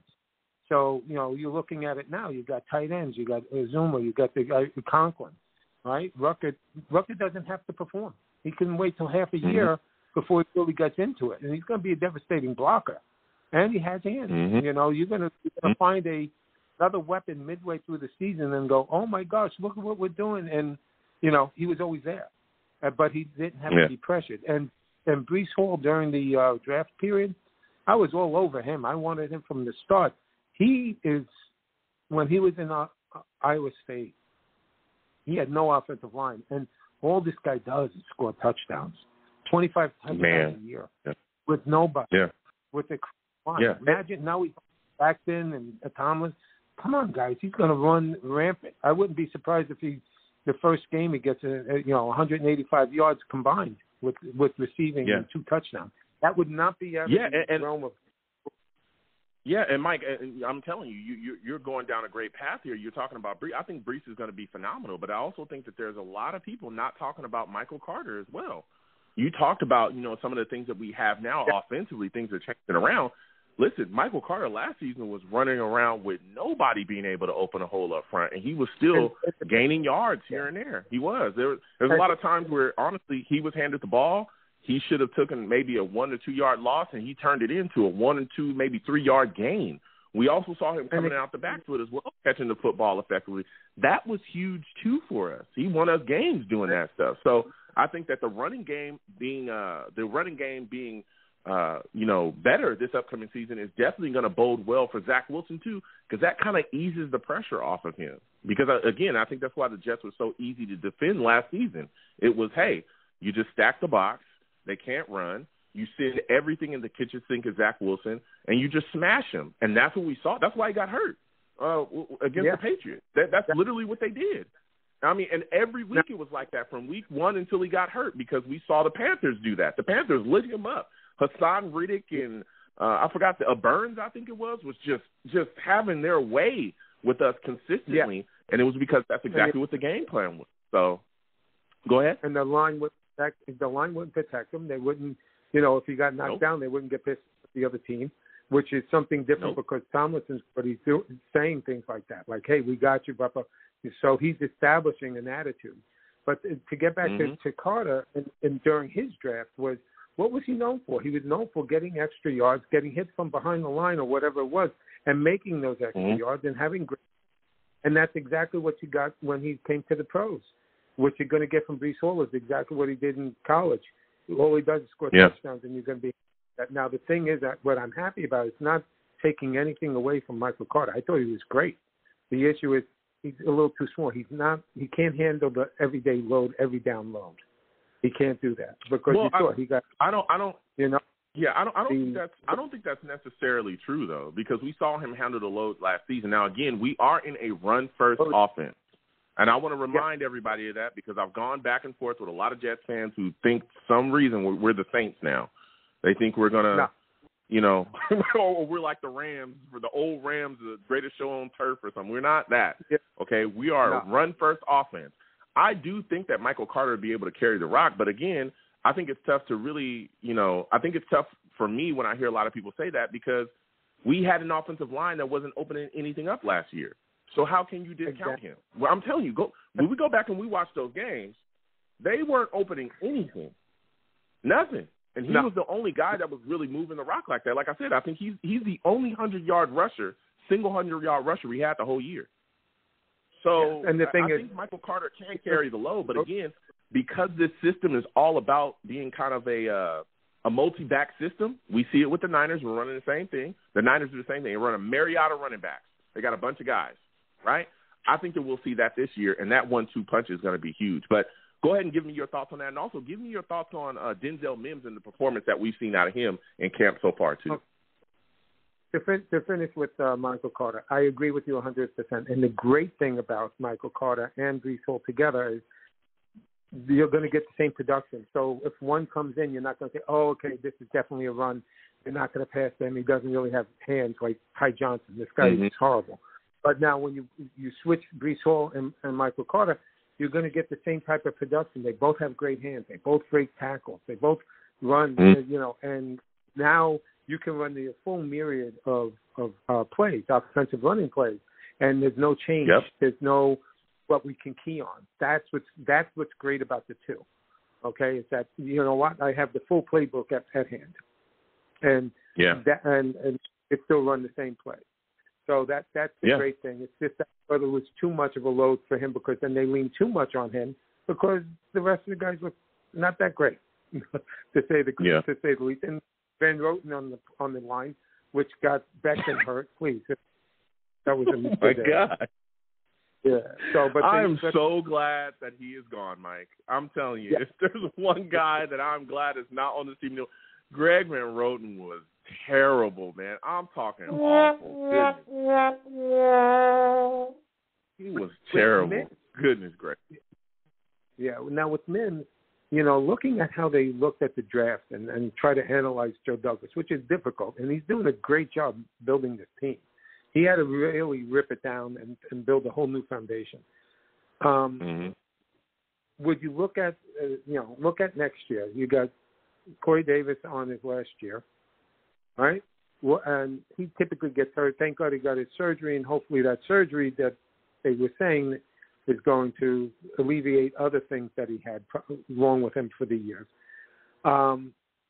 If you start having injuries, then Mims is an asset to keep. Okay, but if you're not, say your receiving core next year is Corey Davis for the extra year. You have Wilson, you have Elijah Moore, you still have Berrios, and whether or not Jeff Smith or whomever else is on the team, can you get away with those 3 or 4 rather than the 5, including them? And then to get the guy from Chicago, the offensive tackle, he is Tevin Jenkins. He's a good tackle. Yeah, Tevin Jenkins. I looked at him. Well, here's the thing. Here's the thing with Tevin Jenkins, and I've gone back and forth with a lot of people about him and about trading for him. Here's the deal: is that I don't think that we should be looking to trade Denzel Mims unless it's for something like really significant, right? I don't think we should be looking to move on from Denzel Mims because we have 3 or 4 solid wide receivers. Because we saw our wide receiver core get, hit with injuries last season, and there was nobody for Zach to throw to, right? So why not have 5 good guys if you could? And again, at his best, and we're seeing it in camp, at his best, Mims is a guy that can honestly challenge to be the Jets' number 1 wide receiver or number 2 wide receiver. We've seen that. So why give that guy away, first off? Second off, a lot of people talk about Tevin Jenkins. I'd like Tevin coming out in the draft. I did. But there's a lot of question marks about him, and there's a lot of questions as to why all of a sudden talk about him being available. And no one's discussing that. There's talks about him being there's talks about his weight being an issue. There's talks about him having maturity issues that he, there's, again, these are rumors that are swirling that there's talks about him having maturity issues and injury issues as well. So it's like, why would we do that? We already, quote unquote, had that issue with Mekhi Becton. Remember, everybody was going off on Mekhi about weight issues and injuries and stuff like that. So it's like, what exactly are we bringing him in here for? For what reason? Listen, I understand, backup tackles and stuff like that. There's guys on the free agency list that we can go after. But I'm not looking to trade a guy that we took in the second round that, he had a down year last year, but we know he has ability. He's starting to show that ability. And now that he's showing it, and we're like, well, we got 4 good guys, let's just move on from you. Why? Why do that? Because guess what? And I tell everybody, it's not Madden. One of those guys are going to not be on the field at some point. Maybe Corey Davis needs a blow. Maybe Elijah Moore is getting tired. Well, let's put Mims out there. Now you got to cover a fresh Denzel Mims, who's unbelievably athletic. Good luck with that. Or let's put all 5 of those guys on the field at the exact same time. No, I agree with you. Pick your poison. I agree with you. Pick your poison. You know what I'm saying? So that's my mindset there. I'll let you get the last word. Go ahead. Yeah, you have a plethora of talent right now, and we haven't had that in a long time. So you look at that and you say, hey, you know what? let's try to, start playing with different pieces and stuff like that. And it's a nice way to think about it, but you're right. It's more beneficial for us to keep him and see how he develops. And the other thing, too, is that you also have another year of all this nutritional and the medical staff that they brought on last year. And you're already seeing the wonders with Becton and everybody else. So you're getting a totally different team and a totally different attitude. And you can't look at it just from stats. I hate to say it, but, stats are nice, but it doesn't tell you everything that's going to happen because there's the human element that you're forgetting. And that's what's going to dictate, Yeah, it is. But listen, Mike, I got to slide off and listen. I want to thank you for calling in. I want to hear from you more often, though, Mike. I want to hear from you a bit more often. You're a good caller, man. All right. Good to hear you, Joe. All right. You have a good one, my friend. Listen, Mike calling in with some takes, man. We're going to keep getting to these lines. Again, 515-602-9639. 515-602-9639 is the number. Call in. We're taking all callers.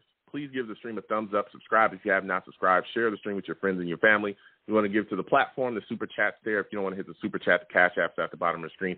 Anything you give to the platform is greatly appreciated. You know what I'm saying? Salutes to everybody. Salutes to everybody watching. Everybody coming on by, man. This is great. GVH in the chat, salutes to the Savage, said it was hard to run with Van Roten and a rookie at the interior line position. Didn't help that no lineman stood up for that. Yeah, he's talking that talk. He's telling the truth. I'm telling you, this running game is going to be something different this season. So we're getting back to these lines again. 515-602-9639. 515-602-9639 is the number. Call in. Taking all callers. Next, I'm going to my guy A. My guy A is on the line. Listen, salutes to you, A. I want to thank you for calling in. It's always good to hear from you. A, give me your thoughts about this defense, man. We got Kwon Alexander on the field now with us. We got Carl Lawson back beasting. How are you feeling about this, man? Long Beach, what's up, bro? What's good? For the first time in a long time. All right. For the first time in a long time, we seem to have a little bit of an embarrassment of riches. I didn't think they would come, but finally we're getting there. Yeah. I mean, we got some guys, man. How are you feeling about Carl Lawson, man? He's out there after that injury, right? We were hoping that, he would take it easy. Bro, he's going out there and just blowing people off the line. Like, he's constantly being reported as being in Zach's face. He almost had two or more sacks, would have been sacks just today in practice. It's like, how are you feeling about this guy just recovering from that injury, coming back and looking the way that he's looked? That's Super Saiyan Goku. That's what he does. He takes his Zetsu beam and he's ready to go. Come on, man. Did we expect anything less? We knew that was happening. As soon as he was on Flight 2020 watching anime, I said, oh, this guy's out of his mind. Oh, they don't know what to unleash. He's going to be up to lifting mountains and stuff. Yeah, he looks like an anime character. Yeah, he looks like an anime character. It's crazy. It is crazy the way he looks, man. He's just jacked. It's insane. But I'm excited about him and what he's bringing to the table and the pressure. But I tell you what, Kwon Alexander now being on the roster is exciting, too, because that shores up that weak side linebacker spot. And we also saw him come in and have an immediate impact. He's going out there and really hitting guys in training camp. How are you feeling about this linebacking core now that he's here? It gave me a sigh relief. I'm glad JD pulled the trigger on him, because now we got some versatility. We can kind of match up a little bit better. So, like, our first week is Lamar Jackson. That's going to be a problem. So, we just go 4-2-5, and we have MC Carter out there, MC2 out there. But, running down, the Ravens like to run down your throat. So now we can go to a true 4-3. And my fantasy is you actually kind of put Kwon where MC is at the over the slot, and maybe have like Quincy Nelson spy Lamar. So my fantasy is Quinn up the middle, Carl Lawson come out, Carl Lawson around the edge. As soon as Lamar try to escape, what does Quincy Williams do? What he always do, Joe. He takes heads completely clean off. Yep. So I'm looking for him to spy Lamar. So Exactly. So first and second down, you have Quincy Spy Lamar. Then you can bring MC2 in his third and long, and then you can unleash the dogs. You can kick JFM into the inside, have Jermaine Johnson and Carl Lawson on the outside. This thing could be really wicked. I just hope that that Rob Saleh pulls those levers. Plays with this sort of the mixes and matches. You know what I'm saying? It's not about the X's and O's. It's about the Jimmy and Joes. And we got some good Jimmy and Joes. I'm hoping our coaching staff will unleash those dogs, though. You got to unleash them. Have that NASCAR package. Have that NASCAR package. So, Ravens want to go first and second, right? You put JFM, Quentin Williams, see, I don't know who he really, Carl Lawson, and I don't know whoever else can win in that interior line, whether it be, I'm talking about run down first. Run down first, right. Run down first, right? Mm-hmm. I like JFM actually as an end on rundowns. He's like that big end, you know what I'm saying? And then when you force him to turn long, you can kick him inside, playing that 3 technique. God help you trying to block him as a guard trying to block him, and then have Jermaine Johnson, Carl Lawson, Quentin Williams get him. Oh, we going hunting. Yep. We eating quarterbacks for dinner, lunch, and breakfast. Man, and we ain't even talking about, Michael Clemens as well, a guy that can really put some things together too. So, man, this line is beastly. It is beastly. And there's so many battles going on as well as we continue throughout camp. I want to get your thoughts on this, man, because I know we're talking about the front half with Carl Lawson, Jermaine Johnson. You talked about Jacob Martin, Benny Curry. You keep it going, man. So many guys. Jake, like I'll back them for starters. Well. Yeah, Sheldon Rankins. Like there's so many guys. But let's talk about this secondary, though, bro. I want you to give me your thoughts about this battle between Sauce and Bryce Hall, man. All right, listen, that boy Sauce, he's something else. I ain't gonna lie to you. He's something else. He's sick. Give me your thoughts about this battle, because there's a lot of talk about, that they're going back and forth. And again, we know that they're rotating through that first team defense. How are you feeling about it, man? I love it. Dogs breed dogs. It's not iron sharpens iron. Dogs breed dogs. So I think they're going to bring the best out of each other, And it's nice to know that if DJ Reed gets mixed up or Sauce gets mixed up, we got Bryce Halls and Brandon Echols who already kind of went through the wars right there in the back. So we got versatility. We got depth out the wazoo. So that's how you build good teams. Everyone talk about, we should trade Hall now. Did we not know that we just have a rash of injuries? Like, did we not realize that like half our secondary walked out the bench yesterday and like broke a rib or tore an ACL? Like, we never go through that again. Don't trade really nice things. Depth is called depth for a reason. So I think Sauce is probably going to win out. But I think Hall deserves to be a starter too. So you can't go wrong. I love it. Yeah.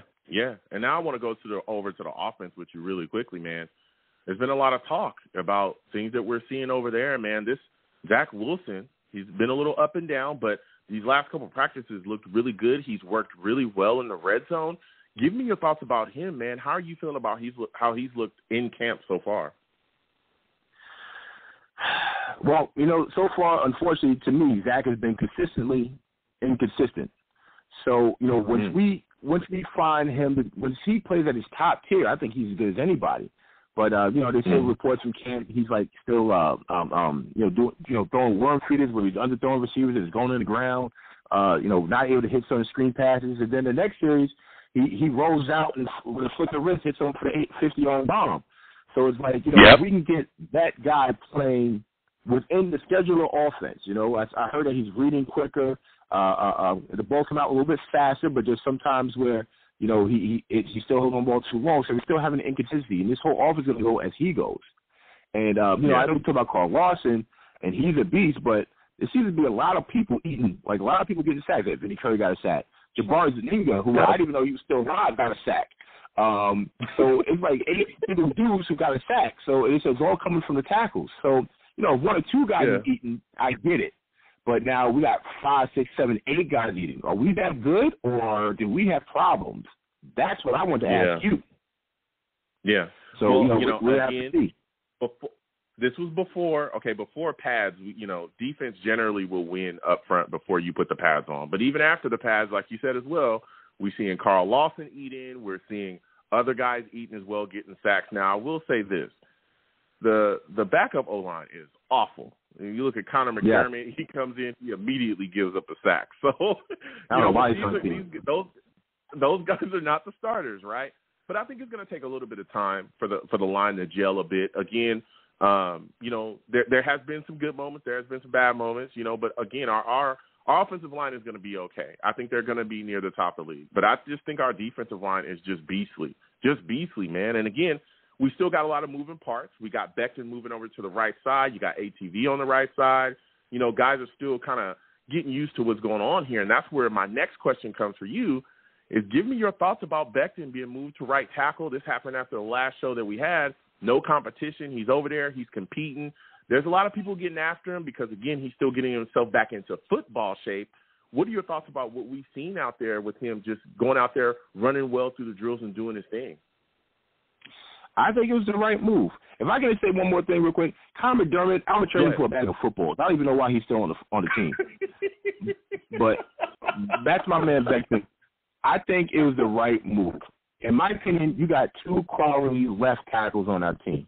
So I think, in my opinion, Sellers didn't move Becton to the right side because he was down on the left. I think he was because Fant was better on the left. When he went to right tackle, he got exposed against the Panthers. You know what I'm saying? So he wasn't a good right tackle. So just put him at where he excels. Don't fit the square peg into the round hole. If he does better on the left-hand side, he great as one of the top 10 left tackles. So put Fant over there. Becton played right tackle at Louisville. He did play some right tackle in Louisville. He had ideal right tackle size, and then you pair him up with AVT. And, hopefully we get the quote-unquote Smash Brothers. They called themselves that before they ran one play. But, hopefully we actually see that and it comes to fruition. So I think it was a good move. I wish they didn't say right off the back, we're going to have a competition. Well, you we're going to have a competition. Just call it what it is. You have people think that they're going to compete. But I think it's the right thing to do to get the chemistry now. I'm on the right side. You're on the left side. We have everyone where they're going to be. Let's start to gel together. And hopefully we can do that because if McDermott, Fant needs to get in there because I think he only had like 3 reps. And supposedly he had those 3 reps. Wilson did well, so we see what it is.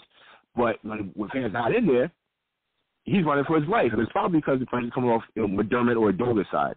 So, we need another tackle, and there's some guys out there. You got Darrell Williams, you got Eric Fisher, you got Dwayne Brown, some veteran guys who could probably put their arm around like Becton, who supposedly is immature. I don't think so, but people say that he's immature because, he'll clap back at Rich Cimini when he talks all his mess. The big buzz show, which I like. I think that's motivation. Hold on a second, A. I will say this. I will say this about him getting back at Rich Cimini. Now, I'm just being fair. Now, what Rich Cimini did, okay, really quickly. So when they first announced that right tackle stuff, that they were moving Becton to right tackle, there was not going to be a competition. They didn't want these guys, going back and mixing each other up between their spots, right? Sellers said during that conference, Becton's days at left tackle are not over. He said absolutely. That N-O-T, capital letters, over. That's right. Rich Cimini reported that Sellers said that Becton's days at left tackle are over. That's what he reported. They're over, right? So he did that. He's a jerk. And I'm sure that Becton saw that, and I know that him and Rich have gone back and forth before. Maybe Rich has rubbed him the wrong way before, and I felt like that really pushed him over the edge because there was even fans that went off about it. Again, I respect all Jets beat, all Jets media. I have no issues with anyone. But right after that is when Becton started clapping back at him. That's when he started to go at Rich like crazy. I mean, not like crazy. He doesn't go off on him constantly, but he started responding to him in particular. So I think that's what set him off, was like, you're reporting that he said my left tackle days are done when they're not done, and he said that they're not done, and you're just doing that. You know what I'm saying? And again, there were also certain people that was constantly reporting that he, could be on the move, that he was about all that stuff. You're overweight, out of shape, you're 400 pounds, and all that stuff. You know what I'm saying? So I think that all of that has gotten to him. I'm not saying that Rich did those things. I'm just saying all of that's gotten to him. And I think that's what really upset him with Rich Cimini. So go ahead. So I get it, no, and I think these people are out of their mind, because he could be in left tackle next year. If Fanner has a bad year, his contract isn't guaranteed. They didn't extend his contract yet. So if they lose Fan, they're going to have to put Becton over there, Corey Davis is another guy. His contract is not guaranteed. They talk about, trade Denzel Williams. Are you out of your mind? If he gets hurt, he's the next prototype big back. He's the next prototype big wide receiver we have. And we're a run-first-oriented team. So when you want to break these 20-yard-plus explosive runs, it's when you're blocking at third level, and those receivers are blocking. Who's the best blocker we got? I'm sorry, it's not Elijah Moore. He's 5'9", 175, 185 pounds now. He put on some muscle. But Denzel Mims, he's 6'3", he's a beast. He's gonna spring that back. So why are we trading him? Why wouldn't we have him as a red zone threat? Let Elijah Moore, Brandon Berrios, all our small, quick guys get us in between the 20s. When we're 20s and below, we go play jump ball with CJ Moser, Conklin, and Mims. We got a basketball team out there in the 20 yards. Why are we trading out of the way? Makes no sense to me. I've gone back and forth with a lot of Jets fans that want to get rid of Denzel Mims if he performs as well as we all hope. And I'm saying that's the same way. Why are we getting rid of this guy if, one, we saw us get decimated with injuries? There's a lot of things that he can do, that can really help this football team offensively. And if he turns out to be that guy, man, he's one of the guys that can honestly push to be our number 1 or number 2 wide receiver because of the size and because of everything else. We saw the catch radius when he was with Sam. There was times when Sam was throwing balls at him and like, there's no way he should catch that. And he would just jump up, catch it, or extend out and catch the football. I remember he made a catch along the sidelines one time, and it was crazy. Oh, yeah, one-handed. What is going on around here? You know what I'm saying? Yeah. One-handed catching, all kinds of stuff. And we were like, what in the world is happening? And coming out of that first season, we were like, man, we might have something in Denzel Mims, and now people want to get rid of him. And I don't get it because depth in this league matters. Not everybody's going to go through the season and be fully healthy. We saw that. We've been bitten by that bug. I don't want to live through that. But before I let you go, A, because you've been bringing some heat, man, really quickly, give me your thoughts about Coach Sulla, man. Stopping practice and addressing the lack of energy that he saw within some of the guys and the team responding to him. Give me your thoughts about that and how you think that could affect this football team going forward as far as setting a standard of play. I like it. That's what he does. That's what we want. We want a CEO leader. We had the offensive guru, which was Adam Gase, right? He only coached one side of the team. We had the Rex Ryan and Todd Bowles, he only coached one side of the team. I like a guy who calls together the whole team and says, look, I'm taking the whole temperature. I'm calling the CEO stuff. This is not working. And the guys actually respond to them. They tuned out Adam Gase like halfway through the season. They were dead. They were dead. They were dead in the water with Adam Gase. So, to know that we have a guy who's actually going to – and lead by example. This guy is jacked. He's running stairs pregame. You know what I'm saying? That's a guy, you want a leader who's going to lead by example, and that's what we got. So, everything we have the potential to be very good. On paper, we're paper champions right now. We have everything we need to hopefully get it done on the field. So I think it's really rest on Zach Wilson, if he takes that leap, and Salah, if he can make those adjustments. Did you hear about him actually doing a halftime where he actually practiced halftime adjustments? That's next level stuff. Yeah. That's good stuff. That too. Yeah. That's good. That's good stuff. I've never heard of that before.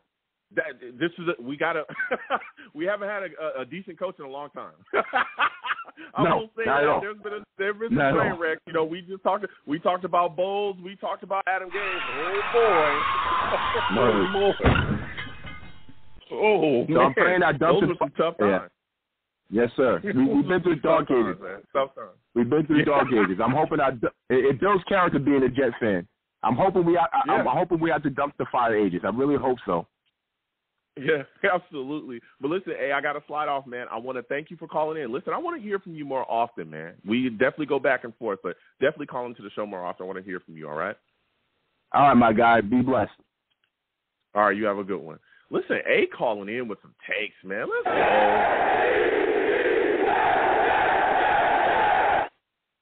Listen, salutes to all the savages in the chat. This has been a great show. You know what I'm saying? We had it all. We had takes. We had phone issues. We had, going back and forth. We want to trade people. We want to keep people. We want to do it all. You know what I'm saying? This is what I do it for. I love this team, and I love talking about it with everybody and sharing my thoughts. Salute to all the Savages in the chat. Again, NY Jets FL says, great show, Joe. Salute. Thank you so much, man. I appreciate you. Also, Jet Knight says LBJ should link up with Jets Guru. Listen, any Jets content creator that is out there, all right, I'm very easy to work with. You want to hit me up, let's go back and forth and make it happen. I've said this constantly, unless you crazy, all right, unless you just off the wall crazy and you doing crazy stuff.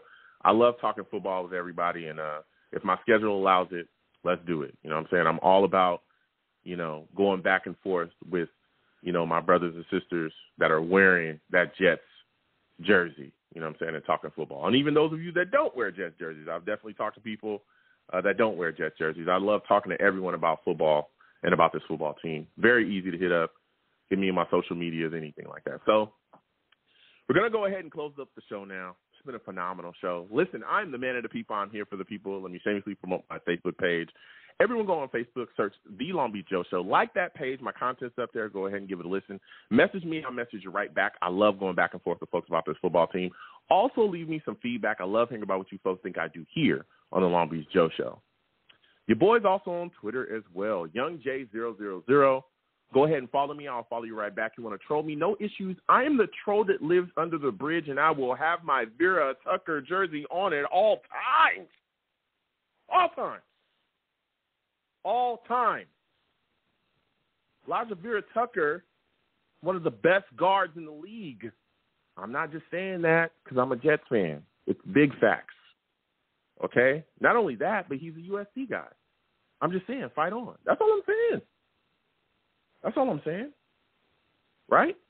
If you want a good guard, if you want a good lineman, draft one from USC. That's all I'm saying. All right? Get it done. So he'll be down there. I'll be down there. You want to troll us? Come on down, and we'll troll you right back. Show's page on Twitter as well is at The Long Beach Joe, at The Long Beach Joe. Go ahead and follow the show page as well. We can go back and forth. I'm also on YouTube as well. We do the live shows on YouTube. Come on by. All right? Get on YouTube. Search Long Beach Joe Jets. Long Beach Joe Jets on YouTube. Hit that subscribe button. Hit that notification bell. You can watch the shows live. If you want to troll me, no issues. Get in the comments, troll me, and I'll go back and forth with you. All right? But come on by and watch. And as always, people, when you see me in person, no matter where you see me, all right, and you will see me, it is arms out, chest open, free hugs for everyone.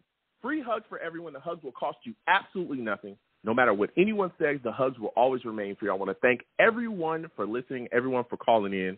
I appreciate you folks. I am nothing without you. Thank you for taking the time out of your day to listen and call into the show. All right? I'll see you folks in the next show. You folks have a good one. Peace.